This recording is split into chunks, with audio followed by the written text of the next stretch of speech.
हाँ बेटा, तो लेक्चर आज हमारे पास फर्स्ट ईयर का लेक्चर नंबर 98 है। लेक्चर को स्टार्ट करेंगे। सबसे पहले मुझे कुछ क्यूरी डिस्कस करनी है तुम लोगों से, जैसे कि एक्सरसाइज 6.3 क्वेश्चन नंबर 9 के पार्ट 2 के अंदर कुछ बच्चों को इश्यूज़ आ गए कि सर कई जगहों पे हमने देख लिया कि जनाब वो टीचरों ने करवा दिया और जो है ना उसमें NC0 रखते हुए 5C0 या 9C0 रखते हुए उन्होंने नहीं लिखवाया है। ठीक है, तो मेरा सिर्फ एक सवाल है, वो मैं इसमें तुम्हें क्लियर करना चाहूँगा। अब जो लोग यहाँ फिज़िकल बैठे हैं उन्हें तो क्लियर हो रहा होगा, स्क्रीन नज़र आ रही है, लेकिन जो लोग फिज़िकल नहीं बैठे उनसे मैं एक चीज़ ये पूछ लेता हूँ कि बेटा सिर्फ मुझे ये बता देना 3 एलिमेंट वाले सबसेट कितने बनेंगे। ठीक है, 3 एलिमेंट वाले सबसेट कितने बनेंगे फॉर सेट ABC। ये जो आखिरी लाइन तुम लोगों को नज़र आ रही है फिजिकल क्लास वालों को, और रिकॉर्डिंग के अंदर तुम्हें भी आइडिया भी नहीं है कि क्या चीज़ रिकॉर्ड हो रही है। ये देखे ना ज़रा बैक हैंड पे, तुम जब घर पे जाओगे तुम्हें ये दिख रहा होगा, तुम्हें वो पेज नहीं दिखेगा। ठीक है, जो तुम्हें क्लास में दिखा रहा हूँ। तो टेक्नोलॉजी है, फ़ायदा उठाते हैं हम टेक्नोलॉजी का। फॉर सेट ABC, अब ये है 3 सेट का, 3 मेंबर का एक सेट है। ठीक है, इसके टोटल सबसेट कितने बनेंगे? 7। और 8वां कौन होगा? 8वां इटसेल्फ एक पावर सेट होता है इसका अपना। ठीक है, पावर सेट निकालने का बचपने में एक फॉर्मूला सीख कर आयो, 2 पावर n। ठीक है, अगर 2 मेंबर का सेट है तो 2 पावर 2 मतलब 4 मेंबर्स बनेंगे उसके। पहला सेट नल सेट होगा। तो ये अगर 3 मेंबर का सेट है जैसे ये, तो इसमें हम क्या करते थे, 2 का क्यूब मतलब 8 आएंगे। अब 8 में से एक तो इटसेल्फ खुद होगा। सबसेट कितने होंगे?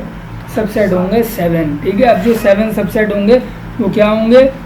सबसेट्स क्या होंगे? पहला होगा नल सेट, एक खाली सेट आएगा, फिर दूसरा मेंबर A, तीसरा मेंबर B, चौथा मेंबर C। 1 2 3 4, 4 तो यही बन गए। ठीक है, 4 के बाद क्या उसके बाद भी कुछ आ रहे हैं? तुम लोगों को मैं यहाँ क्लियर कर दूँ। 1 2 3 4, 4 तो बन गए। 4 के बाद 5वां क्या लिखूं? AB। फिर और कुछ बन सकता है? और अगर इजाफी कोई एक भी बनाओगे तो वो कोई ना कोई रिपीट हो जाएगा पुराना वाला। ठीक है, बात क्लियर हो गई। ये जो मैंने 7 लिखे हैं नीचे, ये क्या है? सबसेट हैं। इन 7 सबसेटों में नल सेट क्यों लिखते हैं? मेरा सवाल है ये कि इन 7 सेटों में नल सेट क्यों लिखा फिर? ठीक है, अगर आप वहाँ कह रहे हो कि भाई हम वो 9C0 5C0 को नहीं रखेंगे, एग्जिस्ट नहीं करता, मिनिमम एक मैन या मिनिमम एक वुमेन सेलेक्ट करनी है एटमोस्ट वाले केस के अंदर, कोई ज़रूरी नहीं है, कोई ज़रूरी नहीं है। ज़्यादा से ज़्यादा एटमोस्ट का मतलब ये होता है कि भाई एटमोस्ट 4 अगर उसने बोल दिया, ज़्यादा से ज़्यादा 4 से कम चलेंगे। 4 से कम 3 भी होता है, 2 भी होता है, 1 भी होता है, 0 भी होता है। कि मतलब 4 से कम 0, 1 भी नहीं आया। ठीक है, 4 लोग की पार्टी थी, 4 में से 1 भी नहीं आया, ये भी पॉसिबिलिटी है। इसका भी एक अरेंजमेंट बनता है और उस अरेंजमेंट को 1 वे कहते हैं। जिन्हें यकीन नहीं आ रहा, अब इस कैलकुलेशन को देखना। ये मैंने तुम्हें सिखाया कौन सा मेथड था? पावर लॉ वाला मेथड। तब मैं तुम्हें सिखाता हूँ कॉम्बिनेशन का मेथड इसी सवाल को करने का। सबसेट निकालने जा रहा हूँ। सबसेट निकालने का आसान सा तरीका था, 3 मेंबर वाले सेट में से एटमोस्ट के हिसाब से 2-2 के पेयरिंग जब तुम करोगे, जब तुम सबसेट बनाओगे उसके कितने मेंबर आ सकते हैं? ऐसे 3 में से 2 आ सकते हैं, 3 में से 1 आ सकता है, 3 में से 0, 1 भी ना है। जो नल सेट है वो यहाँ से जनरेट हो रहा है। एटमोस्ट मतलब ज़्यादा से ज़्यादा वाला केस वो ये था। अब ये जो 3C0 तुम्हें यहाँ दिखा, 3C0 का आंसर देखो क्या बन रहा है? 1 बनेगा। ठीक है, ये जो एक इजाफी एक वे आ रहा है, 3C2 का आंसर 3 प्लस 3C1 का आंसर 3 प्लस आखिर में ये जो 1 आया, एक अरेंजमेंट लाजमी ऐड होगी। अब ये सब जगह ऐड नहीं होती, सब जगह ऐड नहीं होती, कुछ खास जगहों पे ऐड होती है। ऐसा क्यों? उसका रीज़न सुन लो। जैसे कि अब ये चीज़ मैंने तुम्हें समझाई क्लास के अंदर, तुम्हें ये बात समझ में आ गई कि हाँ सर जो 7 के 7 सबसेट थे वो हमें समझ में आ गए, 3 3 और 1, ये 7 वो बन गए जो लाजमी तौर पर बनेंगे जिसमें एक नल सेट शामिल होता है। सेट और कॉम्बिनेशन परम्यूटेशन ये कोई अलग चीज़ें नहीं है। प्रोबेबिलिटी के अंदर तुम वेन डायग्राम बना चुके हो जो कि सेट का हिस्सा है, ठीक है। तो सेट और प्रोबेबिलिटी ये कोई अलग चीज़ें नहीं है, काउंटिंग प्रॉब्लम्स होती ही सेट के अंदर है, ठीक है। ये बात क्लियर हो गई। अब हम चलते हैं आज के मेन टॉपिक को लाने से पहले एक चीज़ मैं और डिस्कस करता चलूँ आज के आज तुमसे। हाँ भाई, तो अब जो लोग यहाँ फिजिकल बैठे हैं उनकी स्क्रीन हेल्प करने वाली है थोड़ी सी। वो स्क्रीन यूँ हेल्प करेगी तो फिर मैं यहाँ पे थोड़ी देर के लिए क्लास को रोकूँगा, रिकॉर्डिंग को। हाँ बेटा, तो मुझे मालूम है तुम लोगों के कोर्स में अभी 3.1 से लेके 3.5 तक 5 एक्सरसाइजें बाकी हैं ना। 3.6 मैंने पूरी करवा दी, उम्मीद है तुम लोगों ने घर पे कर ली होगी। क्या कह रहे हैं? ठीक है। आज जो हम क्लास कर रहे हैं, आज जो लेक्चर है हमारा लेक्चर नंबर 98। लेक्चर नंबर 98 के अंदर मैं टोटल 3.5 के ऊपर बात करने जा रहा हूँ आज। क्यों? ये वो टॉपिक है जो पिछली क्लास को कनेक्ट करेगा। 3.6 हमने पढ़ ली, 3.6 में जो मेथड सीखे हैं बिल्कुल सही मेथड सीख चुके हैं सारे। आज टोटल मुझे बात करनी है क्रॉस प्रोडक्ट के ऊपर। प्रोडक्ट ऑफ वेक्टर्स दो किस्म का होता है, एक होता है डॉट प्रोडक्ट, एक होता है क्रॉस प्रोडक्ट। डॉट प्रोडक्ट का फॉर्मूला किसी को याद है? A dot B equals to A B cos theta. इसमें ए बी क्या होता है? मॉड्यूलस होते हैं, मैग्नीट्यूड होते हैं, सही है। A dot B equals to modulus of A into modulus of B cos theta. Similarly A cross B का फॉर्मूला याद है? A B sine theta. ठीक है, ठीक है, ठीक है, ठीक है, सबको याद है। चलिए चलिए चलिए, सबको याद है। क्रॉस प्रोडक्ट के बारे में आज टोटल हमें बात करनी है। क्रॉस प्रोडक्ट के बारे में क्यूरी 6.3 क्वेश्चन 9 पार्ट 2 में डिस्कस कर चुका हूँ शुरू में, ठीक है क्या। और ये बता दिया मैंने कि भाई 5C0 की एग्जिस्टेंस कैसे बनती थी और कैसे आता था। अब आज के सवालों को मैं लाना चाहूँगा तुम्हारे सामने। सबसे पहले हमारे पास एक क्वेश्चन आ जाता है कि भाई साहब क्रॉस प्रोडक्ट को लिखना कैसे? क्रॉस प्रोडक्ट है, क्रॉस प्रोडक्ट को लिखना कैसे? क्रॉस प्रोडक्ट में कुछ फॉर्मूले हैं वो तुम्हें याद करने पड़ेंगे, जैसे कि A cross B equals to mod A into mod B into sine theta. दूसरा फॉर्मूला ए क्रॉस बी बराबर होता है, एक प्रॉपर्टी है ये, माइनस बी क्रॉस है, ठीक है। अब बहुत से लोग इसे कम्यूटेटिव कह लेते हैं, लेकिन साइन चेंज हो जाएगी रिजल्टेंट की, ठीक है। अब इस तरीके से भी वैलिड है और करके दूसरा तरीका भी वैलिड है इसका। क्या? B cross A equals to minus bracket A cross B, ठीक है। दोनों तरीके पॉसिबल हैं। ये माइनस अभी यहाँ पे तुम्हें बुरा लग रहा है, dividing both side by minus कर लो, ये माइनस इधर आ जाएगा तो भी ठीक है, कोई इशू नहीं है। ए क्रॉस बी को लिखते कैसे हैं? मैग्नीट्यूड कह रहा हूँ, ये डिटर्मिनेंट बनाना है, मैट्रिक्स नहीं बनाना।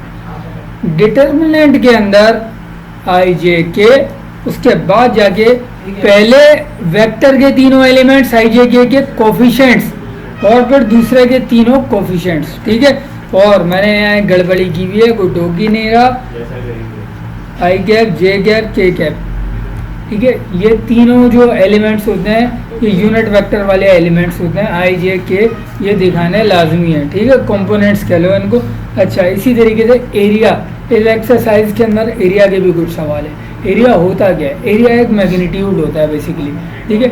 Area is the magnitude of resultant cross product. क्योंकि हम क्रॉस प्रोडक्ट पढ़ रहे हैं तो जो भी हमारा क्रॉस प्रोडक्ट का रिजल्टेंट आएगा मैग्नीट्यूड, वही हमारा एरिया होगा, ठीक है।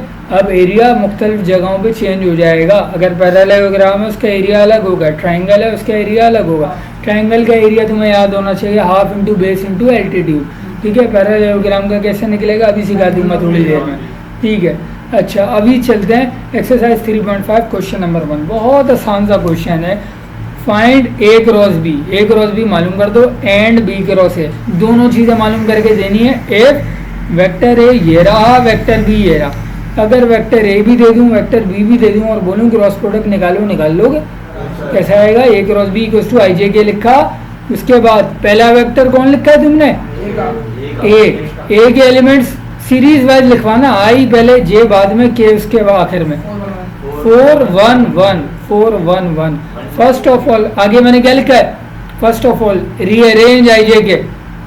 बहुत सारे बच्चे गड़बड़ी क्या करते हैं, अगर एग्जाम में जे पहले लिख दिया, आई बाद में लिख दिया, के आखिर में लिख दिया, वो देखते नहीं है, रीअरेंज नहीं करते उसको। डायरेक्ट लिख देते हैं आंसर, कभी ज़िंदगी भर नहीं आएगा। ठीक है, बहुत आसान सी स्टेपिंग है, फ्री के नंबर हैं 3.5 के। 3.5 का एक सवाल तुम्हें पेपर में दिखेगा। ठीक है, इसलिए मैं तुम्हें करवा रहा हूँ पूरी एक्सरसाइज। 3.1 से लेकर 3.4 रह गई है, इसके बाद उन्हीं का ही नंबर है, वो चारों भी करवाऊँगा मैं। ठीक है, फिक्र नहीं करो बेटा। अगर पूरा कोर्स करना हो ना अगले साल भी किसी को, बच्चे को, तुम्हारे कज़न्स को या किसी दोस्त को, तो यहाँ भेज देना, पूरा कोर्स हो जाएगा इंशाल्लाह। ठीक है, और टाइम पे हो जाएगा। ठीक है, हाँ, कोई चीज़ छुड़वाई नहीं है यहाँ पे अल्हम्दुलिल्लाह। एक रोज़ भी को जब क्या कह रहे हैं, कुछ फरमा रहे हैं हुजूर? हाँ अल्हम्दुलिल्लाह। ठीक है ठीक है ठीक है। एक रोज़ भी आगे क्या काम किया मैंने? एक्सपेंड बाय क्या किया? C1 किया R1 किया? अच्छा, R1 क्यों कर दिया? क्यों तो बताएगा, क्योंकि IJ के कंपोनेंट इसके अंदर डायरेक्टली आ रहे हैं। ठीक है सर, एजाज के यहाँ कौन कौन पढ़ रहा है? सर एजाज ने -J से एक्सपेंड करना सिखाया? सिखाया है बेटा, सिखाया है। हाँ, वो मना कर रहा है, +J करके सिखाया है। ठीक है, मैं भी उनसे पढ़ा हूँ, मैं भी उन्हीं से ही पढ़ा हूँ। मैंने इसीलिए डायरेक्टली उन बच्चों को डायरेक्ट पॉइंट आउट किया जो सर एजाज से पढ़े, क्यों? वो सिखाते हैं एक्सपेंशन। ठीक है, वो एक नहीं, परेशान होने वाली बात नहीं है बेटा, अभी सीरियस होने वाली बात है कि उन्होंने जो पढ़ाया है एक्यूरेट है। एक्सपेंड बाय ρ1 भी होता है, IJ के कोई ज़रूरी नहीं है कि ρ1 पे आ जाए। सही है।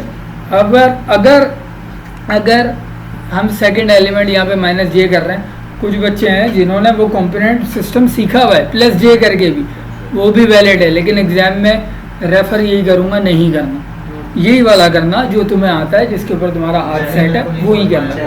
ठीक है, अच्छा ठीक है, अभी रिकॉर्डिंग चल रही है बेटा, यूट्यूब पे जा रहा है ये सब। ठीक है, तो प्लीज़ ना, हाँ लिसानी इंतशार ना फैलाएं प्लीज़, थैंक यू। एक रोज़ भी इक्वल्स टू, हमने जल्दी से एक्सपेंशन करी, एक्सपेंशन करके रिजल्ट जो बनेगा वो किस फॉर्म में आएगा? वेक्टर फॉर्म में आएगा। अब एक वेक्टर फॉर्म आ गई हमारे पास।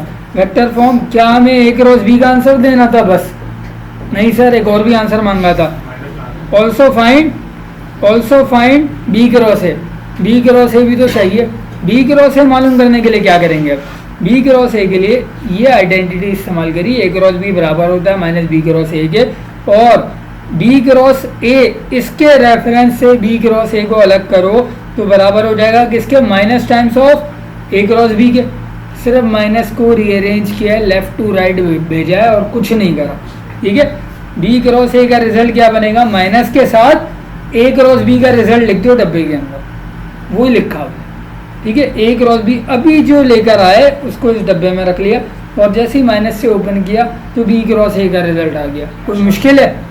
कितनी मुश्किल चीज़ सिखा दी सर ने, है? अच्छा भाई, बड़ी आसान सी चीज़ है। चलो भाई, बहुत अच्छी बात हो गई अगर आसान हो गया। ठीक है ना, अब क्या करें? अब इससे अगला सवाल देख लेते हैं। इसका पार्ट 1 है ये, कर सकते हैं, पार्ट 1 है ये, पार्ट 2 तुम्हें करना है घर पे। ठीक है, कौन सी प्रॉपर्टी? ये वाली? कौन सा वाला? Minus multiply. सुन लो प्रॉपर्टी मैंने थोड़ी देर पहले तुम्हें बताई थी क्या होती है। ए क्रॉस बी बराबर होता है -B क्रॉस ए के। ठीक है, अब इसी चीज़ को समझना है। ए क्रॉस बी बराबर था -B क्रॉस ए के, हमने अभी सिर्फ रेफरेंस दिया। उससे अगले स्टेप में मुझे चाहिए क्या? यहाँ से मुझे चाहिए B क्रॉस ए। B क्रॉस ए को अलग कर दो। कैसे अलग करोगे? B क्रॉस ए को अगर यहीं रखोगे तो इक्वल्स टू के बाद क्या क्या जाएगा? ए क्रॉस बी था और माइनस भी तो इक्वल्स टू के उधर जाएगा अपॉन में। जब अपॉन में माइनस चला गया, अपॉन में -1 हो गया, अपॉन में किसी चीज़ के -1 आ जाए वो न्यूमरेटर में माइनस कर देता है। ठीक है, कहीं लिखा हुआ है 2 + a अपॉन -1, इसका रिजल्ट कोई लिखवाएगा? -2 - a, 7 गिलास की चीज़ थी। बात समझ में आई? ठीक है, चलिए अगले सवाल को देख लेते हैं। क्वेश्चन 1 का 2 होमवर्क में करना है। क्वेश्चन 2 वेरीफाई कर दो इसी प्रॉपर्टी को कि भाई साहब ये प्रॉपर्टी वैलिड है भी या नहीं। ठीक है, अब जो ये प्रॉपर्टी हमने सीखी इसको वेरीफाई करते हैं।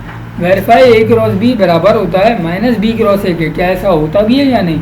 वेक्टर ए ये रहा, वेक्टर बी ये रहा, 2 वेक्टर्स हैं। पहले तो बताओ ए क्रॉस बी निकालने के लिए क्या करूं? डिटर्मिनेंट बनाया आई जे के लिख के, पहले वेक्टर के तीनों एलिमेंट, दूसरे वेक्टर के तीनों एलिमेंट, एक्सपेंड कर दिया। एक्सपेंड करते ही ए क्रॉस बी का रिजल्ट आएगा 19 जे प्लस 19 के। आई खत्म हो रहा है इसके अंदर, यकीन नहीं आ रहा तो मैं तुम करके देख लेना, आई खत्म हो रहा है इसके अंदर, ठीक है, आई 0 हो रहा था, ठीक है। अब यहाँ पे आके हम रुक गए, यहाँ पे आके हम रुक गए। पिछले सवाल में हमने क्या किया था, हमने यहाँ पे रेफरेंस दिया था प्रॉपर्टी का, प्रॉपर्टी लगा के इस्तेमाल करी थी। यहाँ पे प्रॉपर्टी इस्तेमाल नहीं करेंगे क्योंकि प्रॉपर्टी हमें प्रूफ करनी है, ठीक है। अब जो चीज़ हमें प्रूफ करनी है उसको प्रूफ करने के लिए अब चलो नाउ टेकिंग द दूसरी साइड, ठीक है, राइट RHS, ठीक है। अब जो दूसरी साइड है तुम्हारी वो क्या है, वो है B क्रॉस है।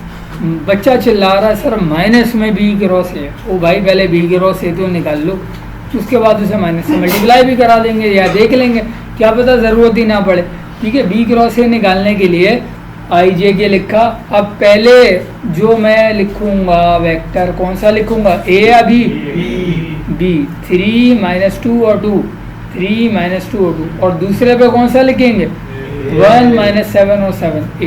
क्लियर है, एक्सपेंड करो, आंसर आया -19 J -19 के। क्या कुछ कॉमन आ रहा है, माइनस कॉमन लेते ही पता लगा ब्रैकेट के अंदर क्या बन गया, A क्रॉस B बन गया। थोड़ी देर पहले जो आंसर लाए थे वही आंसर ब्रैकेट के अंदर बन गया।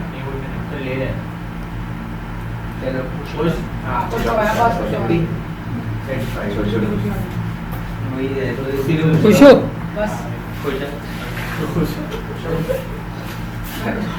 और कुछ? बहुत शुक्रिया भाई, बहुत शुक्रिया, मैं डिटेल में जा रहा था। चलो अच्छा भाई, क्वेश्चन नंबर 3 देख लें जरा। क्वेश्चन नंबर 3 में है क्या, एक वेक्टर है दूसरा वेक्टर है, इन दोनों वेक्टरों का क्रॉस प्रोडक्ट निकाल दो, निकल जाएगा। क्रॉस प्रोडक्ट का एक और नाम भी होता है रिजल्टेंट, ठीक है। रिजल्टेंट क्रॉस प्रोडक्ट या क्रॉस प्रोडक्ट, क्या कह रहे हो वापिस से? हाँ, क्वेश्चन 3 3 पार्ट हो गए, 3 सवाल तो हो गए, चौथे को देख लेते हैं। चौथे में क्या है? अच्छा एक मिनट, क्वेश्चन 3 के अंदर और भी कहानियां पूछी हुई हैं, जरा एक बच्चा किताब खोल लो भाई, देना मुझे, थैंक यू। क्वेश्चन रख दूं मैं तुम्हारे सामने, 3.5 का क्वेश्चन नंबर 3। फाइंड, मालूम क्या करना है, यूनिट वेक्टर मालूम करना है orthogonal to both the vectors. Orthogonal का मतलब क्या होता है? ऑर्थोगोनल का मतलब क्या होता है? जिसमें 90 डिग्री इन्वॉल्व हो गया, जिसमें राइट एंगल इन्वॉल्व हो गया, उसे कहते हैं ऑर्थोगोनल, ठीक है। दो लाइनें मीट हो रही हैं आपस में ऑर्थोगोनली, मतलब 90 डिग्री पे मीट हो रही हैं, ठीक है। जब तुम सेकेंड ईयर में आओगे इंशाल्लाह तो एनालिटिकल ज्योमेट्री के अंदर हम यही सारी चीज़ें स्ट्रेट लाइन के अंदर पढ़ रहे होंगे, ठीक है, जिसके अंदर 2 स्ट्रेट लाइन 3 स्ट्रेट लाइन होंगी और वो ऑर्थोगोनली उनका बिहेवियर आ रहा होगा, तो वो उसी किस्म की चीज़ है। ऑर्थोगोनल का मतलब होता है कि इसमें 90 डिग्री इन्वॉल्व हो गया, इसमें परपेंडिकुलर इन्वॉल्व हो गया। एक बार परपेंडिकुलर या 90 डिग्री आ गया, इसका मतलब अब वो प्रोडक्ट कौन सा है, डॉट है या क्रॉस है? क्रॉस प्रोडक्ट है जिसमें 90 डिग्री इन्वॉल्व होता है, ठीक है। ये बात भी क्लियर हो गई। अब मालूम क्या करना है, यूनिट वेक्टर मालूम करना है। यूनिट वेक्टर का फॉर्मूला याद है किसी को? वेक्टर अपॉन इट्स मैग्नीट्यूड, ठीक है। Original vector upon its magnitude is called unit vector. अब 2 वेक्टर हमें दिए हुए हैं और बोल दिया कि भाई ऑर्थोगोनल ट्रीट हो रहे हैं, इसका मतलब इनका क्रॉस प्रोडक्ट निकलेगा, डॉट प्रोडक्ट पे नहीं चले जाना, ठीक है। यही काम हमें इधर करना था। हमने इसका जल्दी से वेक्टर का क्रॉस प्रोडक्ट निकाला, क्रॉस प्रोडक्ट के बाद यूनिट वेक्टर के लिए इसका मैग्नीट्यूड भी चाहिए। मैग्नीट्यूड कैसे आएगा? पहले के कोफिशिएंट का स्क्वायर प्लस दूसरे के कोफिशिएंट का स्क्वायर प्लस तीसरे के कोफिशिएंट का स्क्वायर। सिंप्लीफाई करो करो करो और बुक के अंदर एक गड़बड़ी तुम्हें मिलेगी, जब भी मैग्नीट्यूड निकालो आगे यूनिट्स लिख देना। मैग्नीट्यूड हमेशा यूनिट्स में चलता है, ठीक है। और दूसरी गड़बड़ी क्या मिलेगी तुम्हें, बुक में कई जगहों पे आई कॉम्पोनेंट, जे कॉम्पोनेंट, के कॉम्पोनेंट का कैप गायब मिलेगा, उसे लिख लेना, ठीक है। ये वो चीज़ें बता रहा हूँ जिनके ऊपर नंबर कटने के चांसेस तुम्हारे बिल्कुल ख़त्म हो जाएंगे। अंडर रूट 96 को सिंप्लीफाई कर लेना, 4√6 यूनिट्स आना चाहिए, आ रहा होगा। अब ये बताओ यहाँ तक हमने क्या निकाला है, मैग्नीट्यूड। क्या हमने यूनिट वेक्टर निकाल लिया? नहीं निकला अभी। कैसे निकलेगा? ओरिजिनल वेक्टर को रखो अपॉन में 4√6 ले आओ पूरे वेक्टर के नीचे, ठीक है। Original vector upon its magnitude, मतलब ओरिजिनल वेक्टर अपॉन 4√6।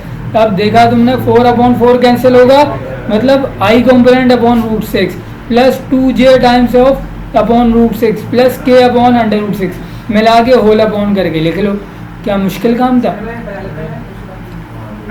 ठीक है। बहुत सारे लोग इन तीनों कंपोनेंट्स को अलग अलग दिखाते हैं, ठीक है, कोई गड़बड़ी नहीं है, कुछ गलत नहीं है। बहुत सारे लोग और क्या काम करते हैं, a क्रॉस b को एक नए वेक्टर का नाम दे देते हैं, वेक्टर c, ठीक है, वो भी ठीक है। तो यहाँ उनके लिए आसानी हो जाती है, vector c upon magnitude of c करके c कैप निकाल लेते हैं डायरेक्ट, ठीक है, वो भी ठीक है तरीका, कोई गड़बड़ी नहीं है, कोई गलती नहीं है उसमें। अब चलो ऑर्थोगोनल के बारे में सीख लो। हैविंग राइट एंगल 90 डिग्री, ठीक है, 90 डिग्री किसको रिप्रेजेंट करता है? क्रॉस प्रोडक्ट को। यूनिट वेक्टर का formula a cap equals to vector a upon magnitude of vector a, ठीक है। अब एक और सवाल ले आते हैं, क्वेश्चन नंबर 4। तुम्हारी किताब में क्वेश्चन नंबर 4 क्या कह रहा है? पहले क्वेश्चन नंबर 4 को रीड करते हैं, क्या कह रहा है इसमें, ठीक है। Find a unit vector perpendicular to each other, perpendicular to each of the vector a plus b and a minus b। अब देखो परपेंडिकुलर का मतलब क्रॉस प्रोडक्ट, ठीक है। अब क्रॉस प्रोडक्ट किस किस का? a plus B and a minus B का, दोनों का क्रॉस प्रोडक्ट। इसके लिए तो पहले तुम्हें वेक्टर्स को ऐड करना पड़ेगा और सब्ट्रैक्ट भी करना पड़ेगा। क्या वेक्टर्स की एडिशन और सब्ट्रैक्शन आती है? ये बहुत आसान सी चीज़ है। अब क्या करना है हमें बेटा, अभी अगले 10 मिनट सिर्फ मुझे दे दो, कोशिश करूंगा 11वें मिनट में क्लास तुम्हारी अपलोडिंग पे लग जाए।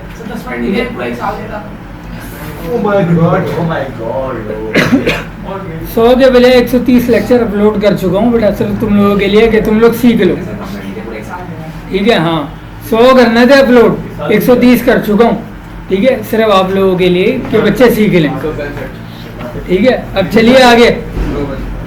वेक्टर ए गिवन है, वेक्टर ए गिवन है, वेक्टर बी गिवन है और परपेंडिकुलरली ट्रीट करना है दोनों को। पहले तो ए प्लस बी निकाल लो दोनों का।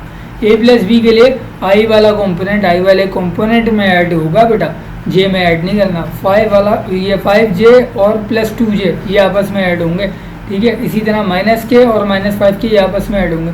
ऐड करके मैंने डायरेक्ट रिजल्ट इसका लिखा ए प्लस बी का, और ए माइनस बी के लिए मैंने डॉट डॉट डॉट लगाए हैं, मैंने दिखाया नहीं है लेकिन तुम्हें पूरी वर्किंग दिखानी है।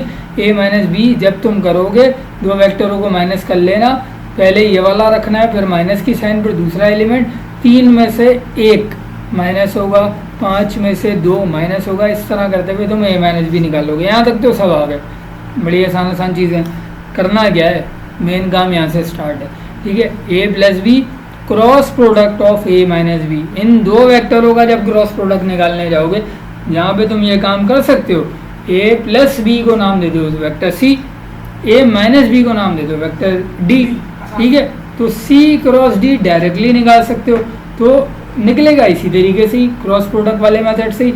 जैसे ही तुम एक्सपेंशन करोगे, एक्सपेंड करने के बाद वेक्टर आ गया, वेक्टर के बाद उस वेक्टर सी क्रॉस डी को चाहो तो एक और नया नाम दे दो ई, ठीक है। उस वेक्टर ई को आप मैग्नीट्यूड निकाल लो, चाहो तो इतने सारे झमेले में ना पड़ो, जो लिखा हुआ है वही लिख लो, ठीक है। बहुत सारे ऑप्शन सिखा रहा हूँ, ये सब चीज़ें वैलिड है, ठीक है। जब तुम इसका मैग्नीट्यूड फाइनली निकाल लोगे, अब तुम्हें वेक्टर भी पता लग गया, तुम्हें मैग्नीट्यूड भी पता लग गया। क्या तुम इसका यूनिट वेक्टर निकाल सकते हो?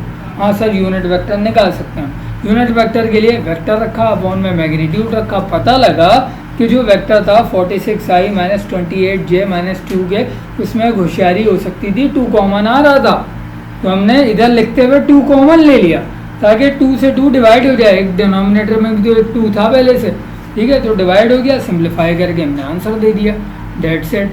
कोई मुश्किलात का सामना है यहाँ तक नहीं, बड़ा आसान चल गया भाई मामला। चलो भाई, वेरी गुड हो गया। क्वेश्चन नंबर 4 मैंने एक्सप्लेन किया, पेज नंबर 3 पे ले आऊँ अब मैं तुम्हें।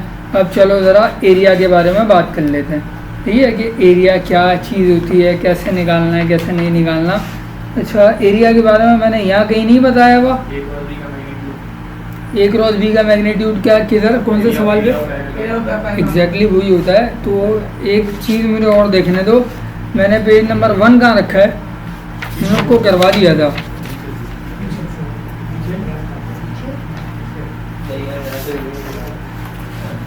हाँ ये लो भाई, ये लो भाई, ये मैंने शुरू में आज क्लास में एक्सप्लेन किया था। Area is the magnitude of resultant cross product, ठीक है। जो भी आपका रिजल्टेंट क्रॉस प्रोडक्ट आएगा उसका जो मैग्नीट्यूड होगा वो आपका एरिया होगा। अब आ गया एरिया वाला सवाल। तो एरिया वाले क्वेश्चन को अब हम डील करते हैं। क्वेश्चन नंबर 5 है। पहले सबसे मैं तुम्हें क्वेश्चन दिखाना चाहूँगा तुम्हारी किताब का, उसके बाद फिर मैं तुम्हें एक्सप्लेन करूँगा। और बहुत आसान सी एक्सरसाइज है बेटा, कोई मुश्किलात नहीं है आज के काम में, ठीक है। तो क्वेश्चन नंबर 5 की पहले सबसे हम बात कर लें। क्वेश्चन 5 में है क्या, ये लीजिए क्वेश्चन नंबर 5।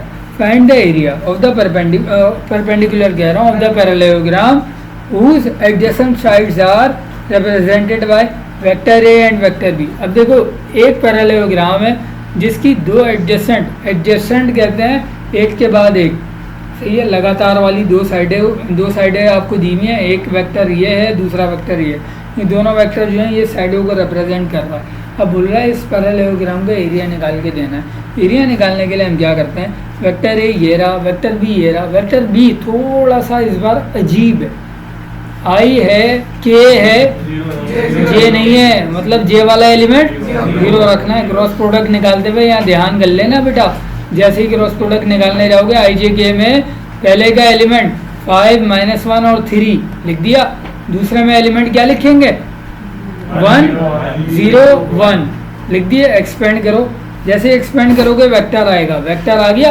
वेक्टर का जल्दी से जाके मैग्नीट्यूड निकाल लो।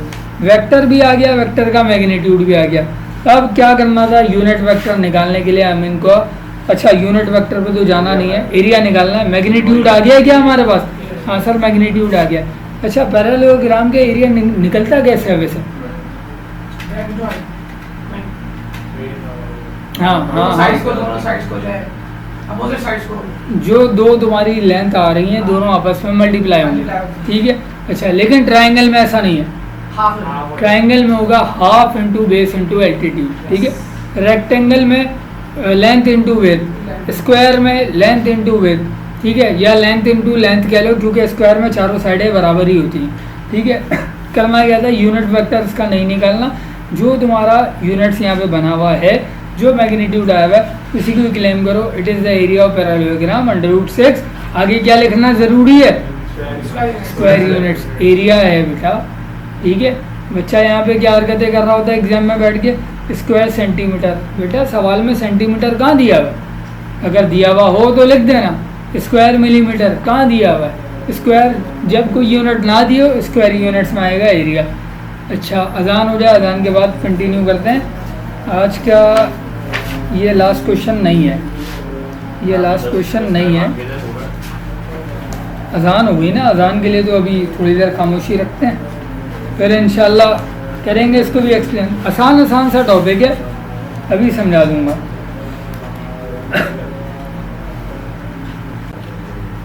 हाँ बेटा, तो चलो अब हम बात कर रहे थे एक्सरसाइज 3.5 क्वेश्चन नंबर 6 की, आई थिंक यस।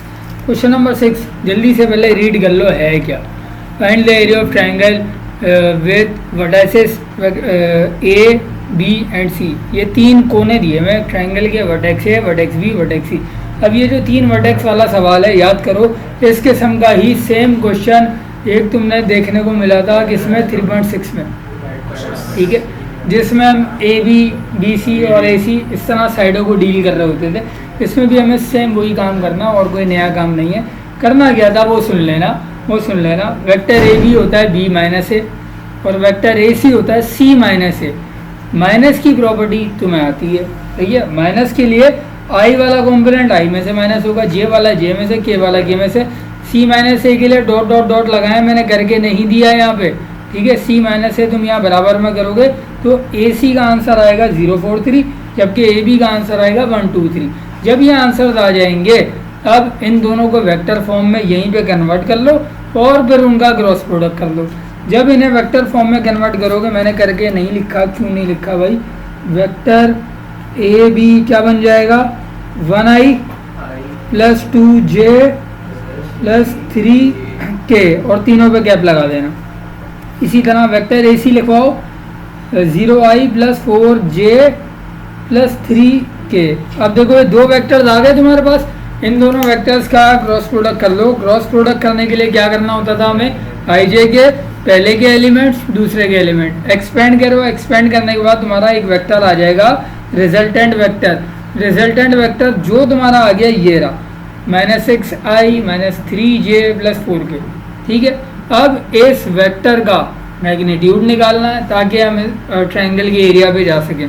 हमने इसका जल्दी से निकाल लिया मैग्नीट्यूड। अब यहाँ पे मुझे ये बताओ, यहाँ पे √61 को डायरेक्ट एरिया क्यों नहीं क्लेम किया? एरिया ऑफ पैरेललोग्राम हो जाएगा। ठीक है, एरिया ऑफ ट्रायंगल बनाने के लिए क्या शराइत होती हैं? Half into base into altitude. मतलब magnitude of base into altitude तो तुमने निकाल लिया, उसको देन मल्टीप्लाई बाय हाफ भी तो करो।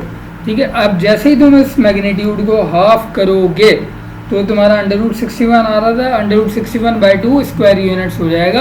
और एरिया ऑफ ट्रायंगल का फॉर्मूला आखिर में मैंने एहतियातन लिख के दे दिया, half into base into altitude होता है। क्लियर हो गई ये बात यहाँ तक?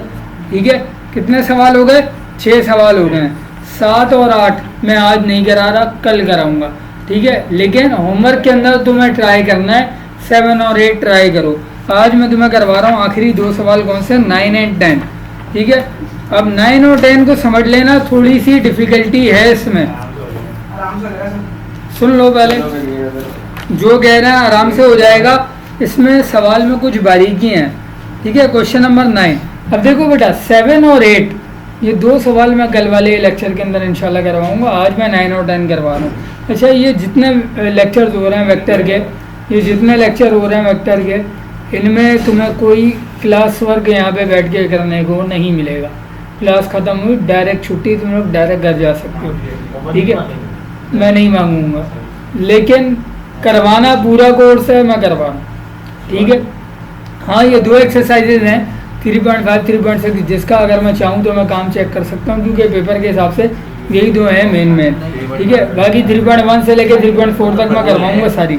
अच्छा, क्वेश्चन नंबर 9, क्वेश्चन 9 जरा रीड करो, कोई एक बच्चा रीड करो क्या लिखा है। Find the moment about the point A 1, 3, 5 of the force F equals to I plus 2j minus k applied at B 3, -2। Force किस पे अप्लाई हो रही है? B पे। पॉइंट बी पे। ठीक है, फाइंड द मोमेंट। मोमेंट मालूम करके देना है। मोमेंट क्या होता है? बच्चा सोचता है कि मूवमेंट का मतलब मोमेंटम। अब एक चीज मैं क्लियर कर दूं तुम्हें यहाँ पे, P = m.v और τ = F क्रॉस d। ठीक है, force into force on cross product है, जबकि P = mv डॉट प्रोडक्ट है। लेकिन यहाँ पे जो नाम दिया हुआ है मोमेंट लिखा आ जाए या मैग्नीट्यूड ऑफ मोमेंट लिखा आ जाए, जैसे हम m0 या mov लिखते हैं। ठीक है, मोमेंट या मैग्नीट्यूड ऑफ मोमेंट कहते हैं टॉर्क को। ठीक है, तो यहाँ टॉर्क की बात हो रही थी। टॉर्क के लिए हमें करना क्या था, ए और बी ये 2 पॉइंट्स हैं और एक फोर्स है। ठीक है, सबसे पहले वही कॉन्सेप्ट है जो OP, OA, OB, OC वाला कॉन्सेप्ट होता था। कौन सा? पोजीशन वेक्टर वाला, जिसमें हम जब ट्राइंगल की साइडें निकालने जाते थे, साइड AB के लिए B-A करते थे, साइड BC के लिए C-B करते थे। सिमिलरली उसी तरीके से लेट कर लो, कोई भी नाम दे दो एक वेक्टर को, जैसे मैंने R नाम दिया फोर्स आर्म के लिए। ठीक है, तुम इसे कोई भी नाम दे दो, K नाम दे दो। Late vector K = B-A। B-A क्यों करा? फोर्स अप्लाई हो रही है पॉइंट बी पे। ठीक है, फोर्स अप्लाई पॉइंट बी पर हुई है। ठीक है, इस वजह से B-A। अब जब B-A करोगे, माइनस करना तुम्हें आता है, कंपोनेंट को कंपोनेंट के अंदर से ही माइनस करवाना है। B-A का तुमने रिजल्ट लिख लिया, वेक्टर आ गया। उस वेक्टर का जल्दी से हमें क्या निकालना है, अब उस वेक्टर को और फोर्स वाले वेक्टर को, इन दोनों को करवाना है क्रॉस प्रोडक्ट। अब मसला एक आता है, वो ये आता है कि सर A क्रॉस B करूँ या B क्रॉस A करूँ? F क्रॉस R कर लें या R क्रॉस F कर लें? दोनों में फ़र्क आ जाएगा माइनस का। ठीक है, दोनों में फ़र्क, साइन चेंज आ जाएगी माइनस की। ठीक है, अगर 3 वेक्टर्स हैं कोई एक पेन देना मुझे, जल्दी से एक पेन दे दो, बल्कि छोड़ दो, मिल गया। 3 वेक्टर्स हैं ये लो, 3 वेक्टर्स हैं। अब हमें ये भी तो देखना है कि वेक्टर की डायरेक्शन क्या है, 1 2 की डायरेक्शन तो आ गई, तीसरे की डायरेक्शन अप साइड है कि डाउन साइड है, ठीक है। तीसरा वेक्टर है कि अप साइड चल रहा है कि डाउन साइड चल रहा है, ये देखना है, ये डायरेक्शन का फर्क आ जाएगा उसमें, ठीक है। तो अगर कभी ऐसा हो कि तुम सिलेक्शन करो, जैसे यहाँ एक्चुअल आंसर निकलना था आर क्रॉस एफ से, तुमने गलती से निकाल लिया F cross R, cross product निकाल लिया एफ क्रॉस आर, तुम्हारा जो आंसर बनने लगेगा वो नेगेटिव में बनने लग जाएगा, ठीक है। नेगेटिव में भी अगर तुम उसे माइनस कॉमन लेके अलग से दिखा देते हो, गलत नहीं है वो भी। लेकिन प्रॉपर तरीका क्या है, प्रॉपर तरीका ये है भाई पॉजिटिविटी पे चलना है। तो हमने जो डायरेक्शन देखी कि भाई फोर्स अप्लाई हुई है बी पर, मतलब इस वाले वेक्टर को पहले रखना है, फोर्स जो अप्लाई हो रही है उसको बाद में रखना है। आर क्रॉस अब जैसे ही तुम निकालोगे क्रॉस प्रोडक्ट में आता आई जे के अंदर पहले पहला वाला वेक्टर लिखना है। पहला वेक्टर किसको नाम दिया है मैंने, आर वाले को 2 और मतलब आई और जे, के नहीं है इसमें, 2 और -5 आएगा, 2 -5 0। और जो दूसरा वाला वेक्टर है फोर्स वाला 1 2 और -1 वेक्टर लिख के एक्सपेंड किया, एक्सपेंड करने के बाद इनका जो भी क्रॉस प्रोडक्ट आ रहा है वो निकाल के दे दिया, डेड सेट हो जाएगा। कोई मुश्किलात हैं तो पूछ लो बेटा। अब कुछ ज़रूरी कॉन्सेप्ट समझ लो, ये रहे क्लास के शुरू में सिखाया था मैंने, ए डॉट बी का फॉर्मूला क्या होता है, मोड ए मोड बी कॉस थीटा, ए क्रॉस बी मोड ए मोड बी साइन थीटा, ठीक है। सवाल पढ़ते हैं फिर डेटा बनाएंगे इस सवाल का। क्वेश्चन नंबर 10 वर्ड प्रॉब्लम आ गया भाई। वर्ड प्रॉब्लम में हमारा बच्चा वैसे ही शहीद हो जाता है। If you apply 40 Newton force, क्या तुम्हें फोर्स का मैग्नीट्यूड पता है, 40 न्यूटन, ठीक है, to the end of 0.3 metres range. तुम्हें उस रेंज का फोर्स आर्म मिल गया, मतलब जितने एरिया के ऊपर फोर्स चले, फोर्स इंटू फोर्स आर्म, ठीक है। फोर्स आर्म कितना दिया हुआ है, वो दिया हुआ है 0.3 मीटर्स, ठीक है। एट एन एंगल, क्या एंगल दे दिया तुम्हें, थीटा 110 डिग्री दे चुका है, डिग्री के अंदर दिया हुआ है, ठीक है। अच्छा अगर रेडियन में हो डिग्री में कन्वर्ट कर लेना फिर उसको, ठीक है। वैसे देगा नहीं radian. Calculate the magnitude of the moment, मतलब एम ओ मालूम कर दो, या मैग्नीट्यूड ऑफ मोमेंट का दूसरा नाम क्या सिखाया है, टॉर्क, ठीक है। Torque equals to F into D, direct apply कर दो, produce by the applied force. अब डेटा हमने जल्दी से बना लिया कि भाई हमें टॉर्क मालूम करना है, फोर्स का मैग्नीट्यूड दिया हुआ है। यहाँ गड़बड़ी बच्चा क्या करता है, डेटा में लिखता है equals to 40 newton, left side पे एफ और वेक्टर की साइन दिखा देगा, मॉड्यूलस भूल जाएगा। अगर तुम यहाँ मॉड्यूलस भूल गए मैं नंबर काट दूंगा, ठीक है। इसी तरीके से एफ इंटू डी, डी दिया हुआ है तुम्हें, मॉड्यूलस 0.3 मीटर दिया हुआ सर, थीटा दिया हुआ है, दिया हुआ है, तो equals to F into D, F cross D. Cross product का फॉर्मूला क्या होता है, A cross B equals to A B sine theta, A into B into sine theta, ठीक है। दोनों का मैग्नीट्यूड रखो फिर साइन थीटा से मल्टीप्लाई करवा लो, 40 इंटू 0.3 इंटू साइन 110 निकाल लो भाई, 11.27 न्यूटन के करीब आना चाहिए, ठीक है। क्लियर है। अब जो आज तुम लोग को होमवर्क मिल रहा है वो 3.5 कंप्लीट मिल रही है, जिसमें क्वेश्चन नंबर कौन कौन से हैं, 7 और 8 मैंने नहीं करवाए हैं, लेकिन तुम घर पर ट्राई करो, इंशाल्लाह कल वाली क्लास में मैं करवा दूंगा, ठीक है। तो थैंक यू बेटा। और अब जो तुम्हारी बेटा सुन लो, रिकॉर्डिंग वाइंड अप हो रही है बस। अब जो तुम्हारी 4 एक्सरसाइजेज रह गई हैं, इंशाल्लाह कल परसों तरसों वो भी होती चली जाएंगी। कल क्या दिन आ रहा है, फ्राइडे आना है बेटा, सैटरडे को नहीं आना, सैटरडे को नहीं आना, क्योंकि सैटरडे को यहाँ पे ग्रैंड टेस्ट चलेगा सेकेंड ईयर का, ठीक है। क्यों नहीं मिलती, तो थोड़ा जल्दी चले जाना, ठीक है। अब देखो 1:15 हो रहा है, 1:15 हो रहा है, तकरीबन 1:20 तक मैं तुम्हें यहाँ से फ्री कर दूंगा, और 1:30 पे भी अगर तुम यहाँ से निकले ना तुम्हें आराम से जगह मिल जाएगी, ठीक है। सही है, चलो ठीक है, थैंक यू बेटा। यहाँ पे क्लास मैं रुक रहा हूँ अब, ठीक है। तो 3.5 पूरी करनी है, क्वेश्चन 7 8 कल हो जाएगा इंशाल्लाह।